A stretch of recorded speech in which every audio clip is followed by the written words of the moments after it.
Olá, falantes nativos e estudiosos de idiomas, bem-vindos ao canal Em Outras Palavras. Hoje eu tenho uma pergunta: quem nunca cometeu um erro na vida? Que atire a primeira pedra. Isso até me faz lembrar da passagem onde Jesus Cristo, diante da Maria Madalena, faz uma afirmação, uma pergunta parecida, né? Quem nunca cometeu um pecado que atire a primeira pedra. Então, por que eu estou falando disso hoje? Bom, tem a ver com aprender idiomas. A nossa própria língua nativa ou a língua estrangeira. Todos cometemos erros e muita gente, eu vejo isso a partir dos meus alunos, tem medo de falar, se sente seguro na hora de falar por causa da questão dos erros que pode cometer devido ao estresse, devido à falta de preparação. Mas o que acontece é o seguinte: não tenha medo de cometer erros, porque todos nós somos falhos, imperfeitos. Afinal, as línguas nossas também refletem esse lado humano, essa imperfeição nossa, essa tendência a errar, falhar, mesmo sem querer. Nossas línguas também refletem isso. Nossas línguas são imprevisíveis. A gente é imprevisível. O pessoal gosta de fazer piada com as mulheres, né? Quero defender aqui as mulheres. Eu amo muito a minha esposa, a minha mãe, a minha irmã. Sei como é, sei que tem alguns momentos realmente onde parece que as mulheres são mais imprevisíveis que os homens, mas nós homens podemos ser muito imprevisíveis. Eu, por exemplo, mudo de opinião às vezes muito rápido. Às vezes de manhã falo que quero comer ovo frito, eu não sei, com mandioca amassada, se bem que aqui na Polônia não tem mandioca amassada, não tô inventando coisa, viu? Aqui eu não ando comendo mandioca amassada, mas ovo frito com, por exemplo, com panqueca de farinha de milho, eu não gosto muito de comer farinha de trigo, então. E aí muda de opinião. Não vai ser mais ovo frito com panqueca de milho, daqui a 5 minutos eu falo, não vai ser mingau de aveia, por exemplo, né? E a minha mulher que queria fazer pra mim fica sem entender, então, como é que é? Somos imprevisíveis, sejam homens, mulheres, crianças ou adultos, e as línguas também são. E por isso a gente acaba cometendo um erro na nossa língua nativa também, porque é imprevisível. Como eu já falei em outros vídeos, o nosso cérebro procura encontrar padrões. E um exemplo muito bacana que a poliglota e também intérprete da Hungria, Kotonov, cita aqui no seu livro, com línguas em mente, uma reflexão muito bacana, não é exatamente só sobre como só aprender idiomas, aqui tem uma parte muito interessante, onde ela comenta no capítulo 12 que nenhuma língua realmente é totalmente previsível, e dá um exemplo aqui de uma criança no jardim de infância que fala em inglês: I find it a big stone, I find it a big stone. O verbo to find é o verbo achar, encontrar alguma coisa, to find. E é um verbo irregular, no passado, se você sabe um pouquinho de inglês, sabe que no passado, normalmente, você coloca um ed no final da palavra, que nem sempre se pronuncia como ed, como aqui falando da escrita, né? Nesse caso, seria, teoricamente, it, finded, mas é um verbo irregular. O verbo irregular não tem esse sufixo no passado ed, que pode ser pronunciado de 3 formas diferentes, mas não vem ao caso nesse momento. Então a criança fala I find it a big stone, porque o cérebro dela reconhece esse padrão, que o verbo no passado recebe um ed, mas o find é irregular e vai virar found. E de onde poderíamos saber isso? De lugar nenhum, é imprevisível, simplesmente é assim. É como nosso cérebro é como se fosse como se tivéssemos um bibliotecário no nosso cérebro. E esse bibliotecário separa os livros na sua biblioteca por temas, digamos, autoajuda, culinária, literatura internacional, viagem, história, política, e coloca cada livro, claro, né, no seu lugar. E aí, digamos que por acaso, por algum acaso, esse bibliotecário vai e coloca um livro de culinária no meio do livro de história. E o nosso cérebro está procurando, né? Acessando lá os livros de história, e aí lá no meio está perdido um livro de culinária, algo imprevisível. Então, esse é mais ou menos o exemplo, é um pouco diferente, mas é mais ou menos o exemplo que Conrad e Jacques Lobosch no seu livro Segredo do Poliglotas coloca. para poder tratar justamente dessas irregularidades que existem nos idiomas, dessa forma imprevisível que faz com que a gente cometa erros na nossa língua nativa e na língua estrangeira. Então, as línguas são imprevisíveis. Você pode falar em português que alguém está redondamente errado. Mas por que é redondamente errado? Porque tem que ser redondamente errado. Por que não é quadradamente errado? Por que não é triangularmente errado? Por que não é bestialmente errado? Não sei. Ou santamente errado. O jeito natural de se falar é que alguém está redondamente errado e é assim que ficou, é assim que se fala e simplesmente precisamos aceitar e na língua estrangeira temos que ter também essa mesma atitude. Então, como as línguas são previsíveis, cometemos erros, isso é natural e o importante é que os falantes normalmente reagem de forma positiva. Alguém pode ter uma experiência diferente, pode até deixar nos comentários aqui, mas pensa o seguinte, você acha que alguém, quando ouve você falando e comete algum erro, vai falar assim, o que você está falando? Você está maltratando a minha língua? Como é que você pode falar I find it? Né? Deve se falar I found, tudo bem? I found. Normalmente ninguém vai fazer isso.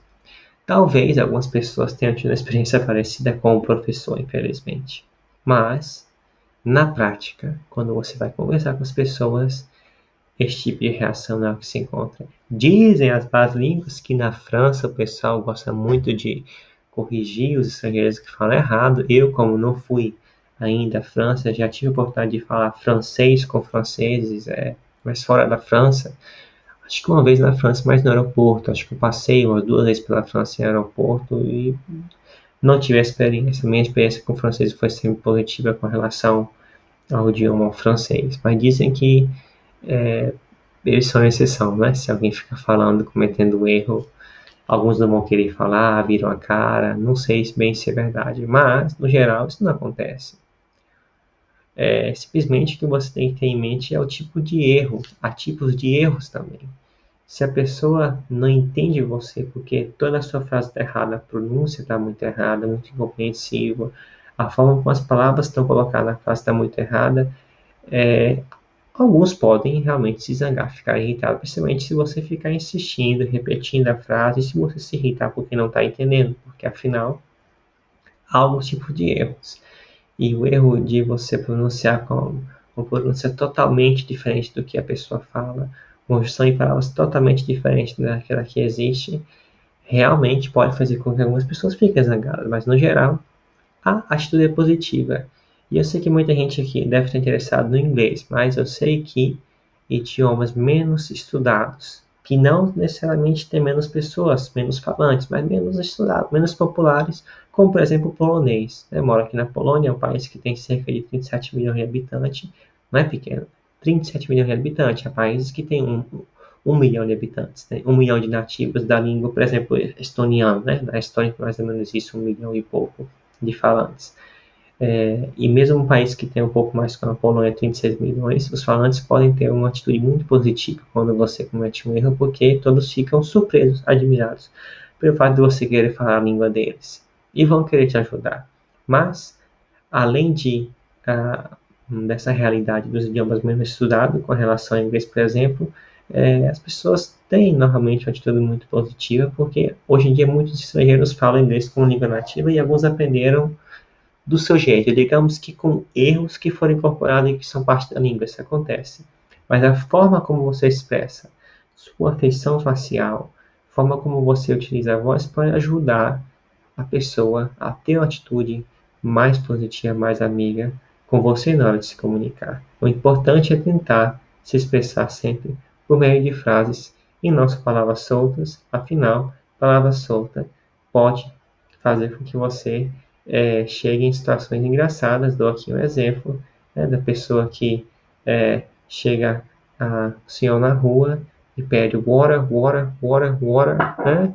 E daí alguém de piada pode pegar e jogar água da garrafa, água do balde, não sei, que estiver segurando, nesse meu exemplo muito maluco, mas não se sabe exatamente o que a pessoa quer quando fala somente water, água.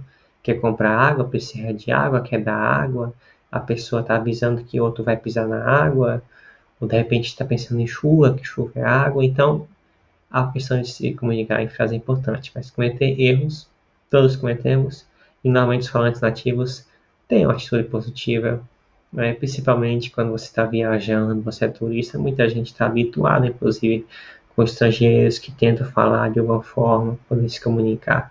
Porque no fim das contas, o que importa é a comunicação. Não que eu queira dizer que temos que falar errando, cometendo erros. Óbvio que a gente tem que procurar, através dos exemplos que a gente vai ouvindo, como já comentei em outros vídeos, procurar melhorar, procurar aprender a falar como realmente falam o idioma, por exemplo, aqui o inglês. Mas o que mais importa é a comunicação. É claro que procurar falar da forma mais correta possível, com menos erros possíveis, é importante em alguns contextos, como, por exemplo, uma entrevista de trabalho, uma negociação, ou uma comunicação diante das pessoas, por exemplo, um discurso. Mas, no geral, acho que a maioria de vocês que esteja estudando inglês ou que tenha vontade de estudar, vão usar em alguma viagem, para fins turísticos, e nesse caso o que mais importa é a comunicação. Comunicação, você passar a mensagem, e a mensagem é passada não apenas com palavras, mas também com sua expressão facial, com nossos gestos, né? E você estando no contexto específico, na viagem, você sempre pode apontar, mostrar as coisas, né? Você tem ali esse estímulo visual que ajuda a pessoa a entender melhor, mesmo se você, por acaso, pronunciar a palavra de uma forma totalmente diferente e compreensível para ela. Digamos que você fala, ao invés de shoes, você quer comprar sapatos, I wanna buy those shoes, você fala, pensa na escrita e fala shoes, I wanna buy those shoes, né? E a pessoa pode ficar perdida, o que ele quer dizer com shoes, porque shoes é sapatos, mas se escreve shoes, daí você fala, I wanna buy those shoes. E se você mostrar, né, apontando, você tem ali o contexto, pode entender que você quer comprar esses sapatos, né?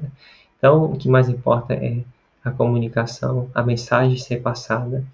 Não fique tão preocupado com os erros, mas há várias formas de se livrar deles, e eu vou tratar disso pouco a pouco, né? Se livrar deles pouco a pouco. Acho que nunca totalmente. Eu, por exemplo, estudo polonês já há mais de 10 anos, ainda cometo um erro aqui e acolá. Minha mulher também fala português muito bem, já acho que agora há mais de 6 anos estuda português. Às vezes cometi um errozinho aqui e acolá. Eu cometo mais erros em húngaro do que ela em português, ela comete quase nada de erro em português. Mas sempre acontece isso, porque é a língua estrangeira que se tornou parte da sua vida, mas mesmo assim você não pratica, não vou dizer nunca, nunca diga nunca, mas é difícil falar exatamente como nativo sem qualquer erro, porque até o falante nativo comete erros também. Quantos que não comete em português, né? Se bem que no caso do português do Brasil, a nossa situação é um pouco diferente, né? Português falado, português formal escrito ensinado na escola, tema para mais outro vídeo, né? Então, obrigado pela atenção, muito obrigado, galera tagarela, espero que tenha motivado vocês e não ter mais medo de ficar cometendo erros, afinal, as línguas são imprevisíveis, afinal, os falantes nativos têm uma atitude positiva diante de nossos erros, e o que importa, no fim das contas, é a comunicação e a mensagem. Então, até a próxima.